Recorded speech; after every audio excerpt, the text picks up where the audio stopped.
Today we are presenting the thermodynamic challenges of a fusion reactor with Joshua Yu, Andrew Blackburn, Joseph M. and Eduardo Nambera. So fusion is the process of combining lighter nuclei to create heavier nuclei.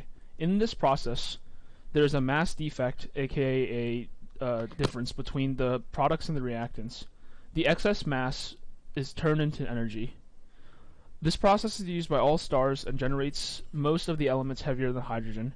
While ideal in terms of the fact that it generates very few waste products and there is plentiful fuel, as well as creating zero pollution, actually achieving stable fusion is incredibly difficult. So, as Josh said, this reaction is very common in stars, and we can see it in our sun, where it takes a couple of steps, and it starts with two protons fusing to form a deuterium atom. Then that deuterium atom fuses with another proton to form a helium-3 isotope. And finally, two helium-3 isotopes fuse to form a helium atom.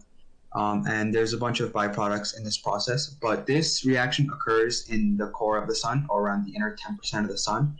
But its conditions are very, very extreme, requiring around 15 million degrees Celsius and 250 billion ATM to take place inside the core of the sun.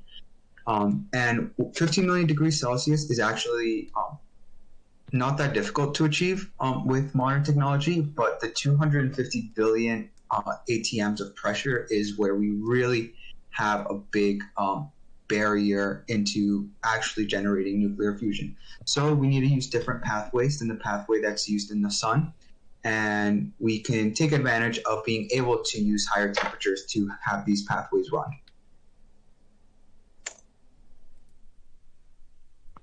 All right, so in order to fuel a nuclear fusion reactor, we have three different methods. The first method is taking deuterium and tritium. The deuterium is very easily found. It's in seawater and very easy to get. While tritium, on the other hand, is a bit rare. There's only about 250 kilograms in the entire world.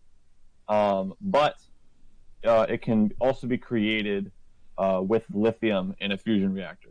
So in order to do a deuterium and tritium nuclear fusion, you're going to need a way to generate more tritium. And this will form helium and an extra neutron and produces energy.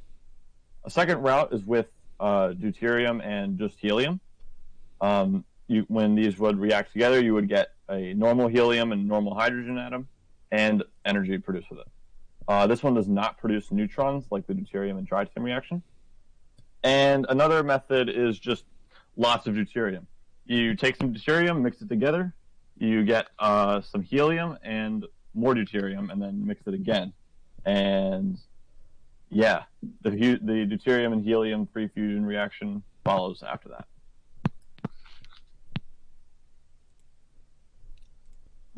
So some of the challenges with fusion are as listed.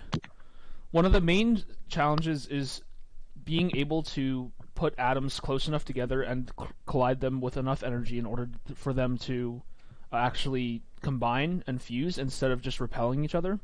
And that is extremely difficult to achieve without using stellar levels of gravity, which we understandably cannot do on planet Earth. Increasing particle velocity and density enough so that they actually collide like enough and don't just fizzle out is also a challenge. The extreme temperatures that are required for these collisions to be reliable and also high energy enough to cause fusion is also on the order of several million, hundreds of millions of degrees. So no known materials can withstand these temperatures, requiring either magnetic confinement or gradual eroding of the chamber walls, which can be changed with liquids in order to be able to replace them gradually. Plasmas also have a tendency to lose energy through conduction, radiation, and also expansion due to them being a hot fluid. The reaction itself requires energy input to start and maintain, and the calculations involved with modeling the plasma is extremely complex and can generate up several terabytes of data per second. So the thermodynamic equilibrium of a plasma system is basically the main issue with a reactor. Unconfined reactions are only useful really for weapons, as it is not really easy to extract energy from fast, extremely high energy events, and is much easier to extract energy from longer lasting, lower energy reactions. Gravitational confinement is the simplest and most reliable method, however, impossible for human use. Magnetic confinement is the most most widely used method for actual reactors, as plasmas are positively charged ions and negatively charged electrons, and therefore when you move that plasma, it can generate its own magnetic fields. And using external magnets, you can manipulate that field and cause the plasma to mix and compress the plasma without it just expanding by itself.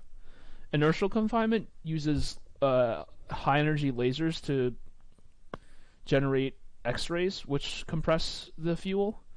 And then you have electrostatic confinement, which uses electric fields, but those have currently been use too much energy in order to be able to actually generate more energy than is put in. So the most common fusion reactor design is the Tokamak, which is most notably used by ITER, which is located in France. And ITER is building actually the largest fusion reactor in the world. And basically, as you see in the diagram, the shape is sort of like a donut. And inside the vacuum chamber is the plasma, which is being manipulated by a magnetic field. And this basically creates a helical formation, a helical direction for the plasma to rotate in. And in the diagram below is another common variation of the tokamak. It's called the spherical tokamak, and it's a lot more compact, which definitely would save material costs. The Stellarator is another reactor design, and this is a lot more recent. I think it was around 2015 where we could actually create this design. And as you see, the magnets are oriented in a very odd form, but this is actually the most ideal orientation for the magnets to create a steady state magnetic field so that the current can pass through continuously. And the tokamak actually cannot operate continuously because of this uneven magnetic field. And so this Stellarator is used to overcome that barrier. Another reactor design is called the Inertial Confinement Fusion. And basically, instead of using a confined reactor to heat up the plasma, you use lasers to directly heat the walls of the vessel. And this creates super hot X-rays, which will, upon contact with the fuel, it will implode the fuel. And the fuel core will ignite at around 100 million degrees Celsius, which generates a huge, enormous amount of energy. And this is what will generate the fusion reaction. So, how do we actually get energy from this? Well, getting energy from plasma is actually very difficult. So, the way we actually obtain electrical energy is by using the energy that is emitted as kinetic energy. And 80% of the energy from a nuclear fusion reaction is emitted as kinetic energy through neutrons that are released. And when these neutrons hit the walls of a reactor, it causes them to heat up, and then we can run water through the walls of these reactors to heat up the water, generate steam, and run something like a turbine. So this is actually the main way of how we are generating energy from these reactions. But unfortunately, this does come with a downside that because of the amount of energy that is reaching these reactor walls, they get eroded very quickly. So they do need to be repaired fairly frequently, unless, of course, new materials and more research is put into creating better materials for this. All right, so fusion has a lot of benefits if we're actually able to produce a sustainable one.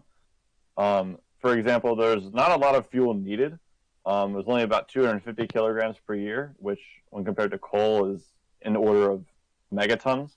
So there's not enough fuel to produce any like natural like disaster, so that we don't have to worry about reactor failing in Chernobyl.